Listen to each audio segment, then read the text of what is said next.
Ladies and gentlemen, we have with us State Senator Anthony Hardy Williams, candidate for the mayor of Philadelphia, to make a presentation. Thank you. Thank you. Good evening, everyone. Good evening, everyone. I am excited to be here tonight. I'm not going to I can talk about all the things one wants to do for mayor. I understand it's 5 minutes, so we do an intro, then you ask questions. So I'm going to take the balance of mine. Yes, I want to talk about jobs. Yes, I want to talk about public safety. But most importantly, I want to talk in front of you about education, specifically public education. I've read a lot about my positions on publication over the last several years, and frankly, I want to make sure those of you who are in this room, those of you who have worked with my mother, Carol Williams Green, who was a teacher, my aunt, Mrs. Moses, my aunts and uncles who have been educators and principals for a long period of my life, understand my position on public education. 1988, I got elected. 1989, Bob Casey asked for a tax vote. As a freshman, I took that tax vote. Ed Rendell, when I was Democratic whip, within the whole time I was in the Democratic Senate, I supported those increases for public education. When a Republican governor, a Republican Senate, a Republican House took over, held up $45 million in terms of grant money for Philadelphia County, Tony Williams walked into a Republican governor's office and got that $45 million released. That 1% sales tax, which I'm not necessarily a fan of, that Philadelphia has and was asked for by the school district and by the PFT and others, was my bill. The cigarette tax, $20 million plus this past year. Republican governor, Republican Senate, Republican House. My bill. Anyone who's running who wants to talk about funding public education, there's not a person running, there's 6 people running. There's not one person that can tell you honestly they've done as much with regard to funding as me. Not one. And by the way, of the 6 running, there are 5 who will tell you they support charter schools. And so while I hear in the press a lot of times I'm the charter school advocate, I'm not the only charter school person. What I am is a person who doesn't talk about the type of school so much as I talk about the types of school we need, good schools. And by the way, the condition we're in today is not born out of teachers. It's born out of a system. A system which, yes, has been underfunded, and I fought to get funding, and I will continue to fight funding. It also is born out of students who early in life, before they get to school, are not prepared to learn.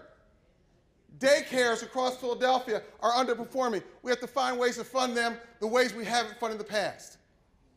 The passion that I have for public schools comes from a very simple premise. My mom taught at a school at the end of my block, Ed B. Anderson, which is there now. I bought the home I lived in when I grew up. My grandson lives with me today. Teachers live on my block that I grew up with. We want that school to do what it did for us. We want it to, 1, be funded. We want the children to be prepared to learn. We want parents not to show up to be adversaries, but to be partners. And yes, we want teachers to partner with us so we can all perform at an adequate level. There is nothing that my friend, and I will tell you this, Jerry Jordan, Ted Kirsch, have been in my office over the years, not only over funding, on residency. Ted Kirsch will tell you honestly, my bill along with John Purcell was the bill that allowed teachers to no longer be required to live in Philadelphia County. That's my bill. My bill. A lot of this will never be written by, but I want credit for it. If other people are going to run and claim that they are the education person, I want them to say that they did and have done as much as I've done. Yes, I stand in the middle of the ring, and I ask for compromise on tough things. I do.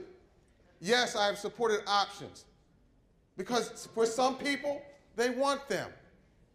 And I frankly think we need to craft that space equally, collectively, cooperatively. It is not a desertion of understanding that public education is where people of color specifically were empowered. My father, who came from poverty, went through a public system where a teacher made sure he learned and went on to Penn State.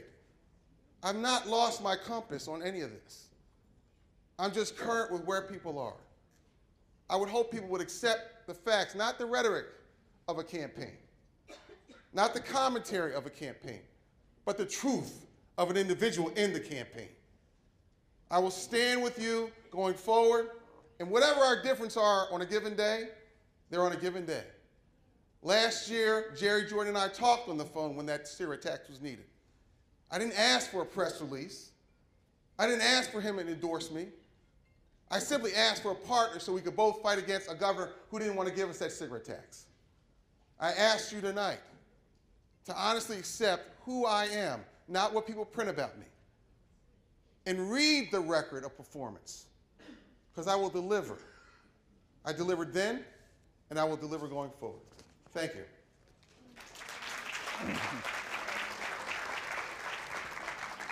Thank you.